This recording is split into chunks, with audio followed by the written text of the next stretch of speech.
Maharashtra assembly का इजलास चल रहा है। उस बीच में विधानसभा के बाहर हमारे लीडर अबू आसिम आजमी साहब का एक प्रेस वालों को बयान देना और उसके बाद उनका पीछा उठा लेना और उनको विधानसभा से इस सेशन में बजट इजलास से सस्पेंड कर देना, ये कहीं ना कहीं एक बोलने वाले लीडर जो हमेशा जुल्म और नाइंसाफ़ी के खिलाफ बोलते हैं, ऐसे लीडर के साथ नाइंसाफ़ी है। इस ताल्लुक से कल हमने 3 बजे से 5 बजे तक धरना रखा है और सरकार में वो पार्टियां समाजवादियों को ये सिखा रही है कि मुल्क का, देश का हीरो कौन हो। जो पार्टी बीजेपी आरएसएस हमेशा से गांधी को गोली मारने वालों को अपना हीरो मानती हो, वो कम से कम समाजवादियों को सबक ना सिखाए तो बेहतर है। उस धरने में इस ताल्लुक से बात की जाएंगी और मुल्क में ये भी देखा जा रहा है कि तमाम ही सेकुलर पार्टियां, उनके जब मुस्लिम लीडर कोई ऐसा बयान देते हैं जो अक़लियत की हिमायत में हो या मुसलमानों की हिमायत में हो, तो उनके लीडर या सच्चाई पर हो तो उनके लीडर उनसे पीछा छुड़ाने की कोशिश करते हैं। मगर हमारे राष्ट्रीय अध्यक्ष अखिलेश यादव जी ने उनके साथ खड़े रहे, उनकी हिमायत की। यही सेकुलर पार्टी की लीडरशिप होना चाहिए जो मुल्क में आज सिर्फ समाजवादी पार्टी में ही हमको दिख रही है। इसलिए हमें लगता है कि मालेगांव शहर समाजवादी पार्टी और मालेगांव शहर अबू आसिम आजमी साहब के साथ खड़ा रहना चाहिए और उस नाइंसाफ़ी के खिलाफ धरने में शिरकत करना चाहिए, क्योंकि अबू आसिम आजमी साहब ऐसे लीडर हैं जो सिर्फ अपने हलके के लिए नुमाइंदगी नहीं करते।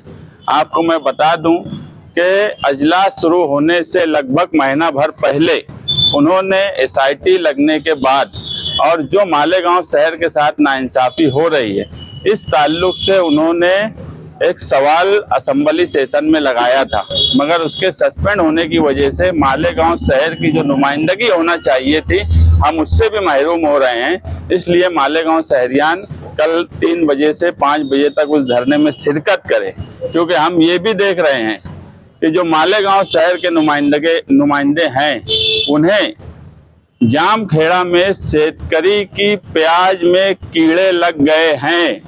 इस ताल्लुक से आज उन्होंने क्वेश्चन लगाया था कि जामखेड़े में, जबकि शेतकरियों के लिए बोलने के लिए महाराष्ट्र में बहुत से लीडर हैं। हमारा ये नहीं बोलना है कि शेतकरी के ताल्लुक से नहीं बोलना चाहिए, मगर जिस हलके से चुन के आए हो वहाँ जो नाइंसाफ़ी हो रही है उस ताल्लुक से उनका कोई क्वेश्चन नहीं रहा।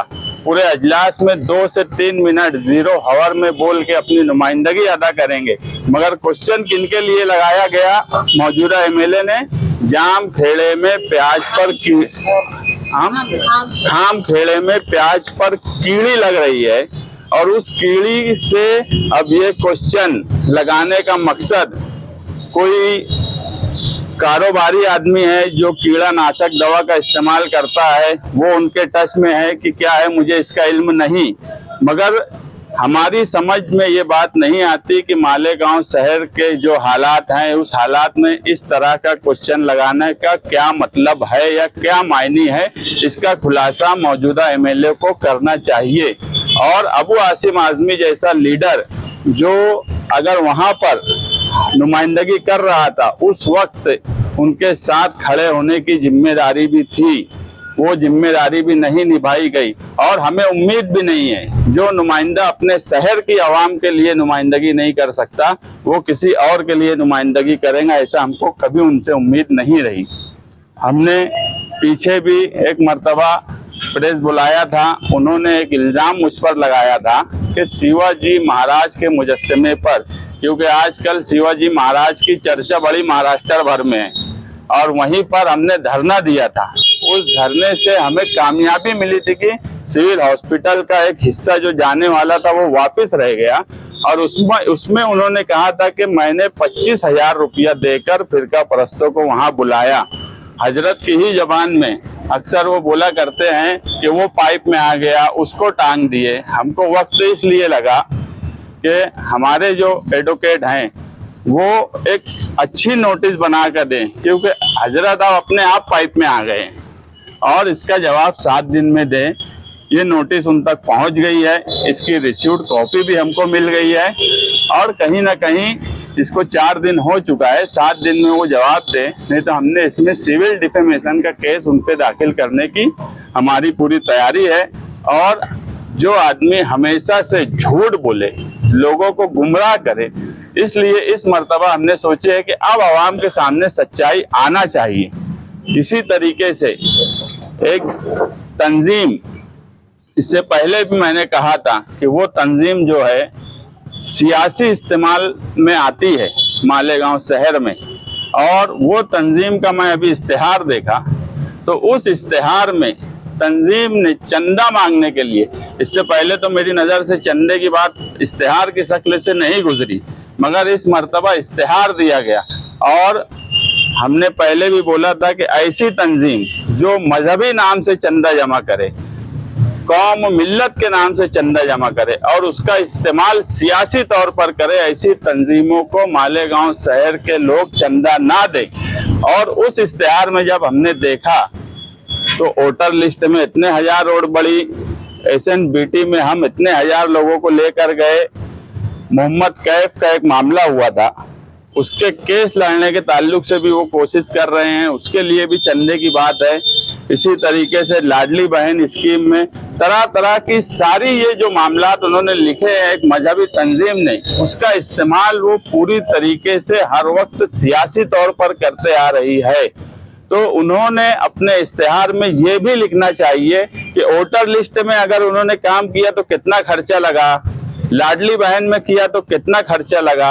SNBT हॉस्पिटल जो है वो खुद पैसा देता है, खुद खर्च करता है, और जिन लोगों को लेकर जाया जाता है उनसे भी आने जाने का पैसा वो तंजीम लेती है, तो वो भी खुलासा करे और उनका खर्च कितना होता है वो भी लिखे। क्योंकि वहां पर कुछ लोग ऐसे हैं जो ये बोलते हैं कि हम मुफ्त में हमारी खिदमत अंजाम दे रहे हैं। उस तंजीम से जुड़े हुए कुछ लोग जब सियासी इस्तेमाल की बात आती है तो अपने आप को मुफ्त में खिदमत देने की बात करने वाले, अगर उसमें कुछ खर्च लिखे गए हैं तो बाकी जितने खर्च किए गए हैं वो भी आवाम के सामने लाना चाहिए।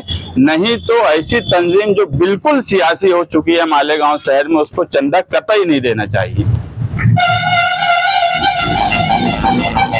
मालेगांव शहर में हुआ, इसलिए ये इख्तियार दिया। देखिए, हमने पहले भी किसी तंजीम का नाम नहीं लिया, अभी भी किसी तंजीम का नाम नहीं ले रहे हैं, मगर तंजीम को खुद समझ रहा है कि वो सियासी इस्तेमाल हो रही है, शहरियान को खुद समझ रहा है कि कौन सी तंजीम सियासी इस्तेमाल हो रही है, तो शहरियान भी समझ रहे हैं और वो तंजीम भी समझ रही है। जिस दिन तंजीम ये बोलेंगी कि ऐसा ऐलान करने वालों से हमसे पूछे कि क्या क्या हमने गलत किया है, उस दिन सबसे आगे मैं खड़े रहूंगा कि लोकसभा में क्या हुआ, 2019 के असेंबली में क्या हुआ, ये सारे प्रूफ के साथ मीडिया के सामने मैं बैठूंगा।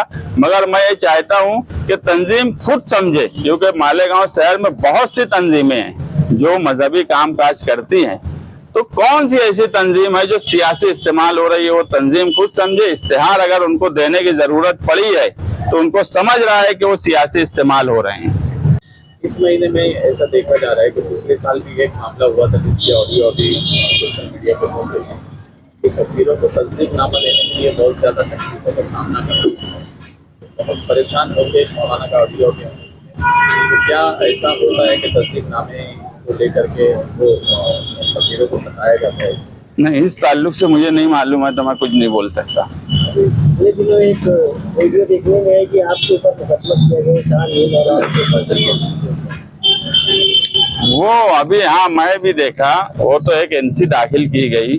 बात ऐसी है कि आजकल मौजूदा MLA के साथ चोर उचक्के साथ में रहने लगे। जिसने कंप्लेन की है उसके ऊपर खुद समाजवादी पार्टी ऑफिस से कुछ सामान की चोरी की कंप्लेन दफा 303 लगी हुई है। वसूली के लिए वो ब्लैकमेल कर रहा था, वो लगी है। पवारवाड़ी में उसके खिलाफ कंप्लेन की गई है कि समाजवादी पार्टी के नाम से कुछ ग्रुप को चलाकर वो कुछ लोगों से पैसे की वसूली वो और उसका भाई कर रहे हैं। लेकिन सिर्फ और सिर्फ मैं देख रहा हूँ इलेक्शन के बाद मौजूदा एमएलए के साथ सिर्फ ठेकेदार, चोर, उचक्के, गंजड़ी ऐसे ही लोगों का साथ आजकल उनको पसंद आ रहा है। और हमें भी बड़ी खुशी है, एक कमेटी भी बनी है, एमएलए कमेटी, चोर उचक्कों की कमेटी। और जिनके साथ वो जब रहे, निहाल साहब के साथ रहे, तो निहाल साहब के साथ रहे भी तो वो लड़ाई लगाने का काम किया। ऐसे लोग आज उनके साथ है तो हमें इत्मीनान है आने वाले वक्त में।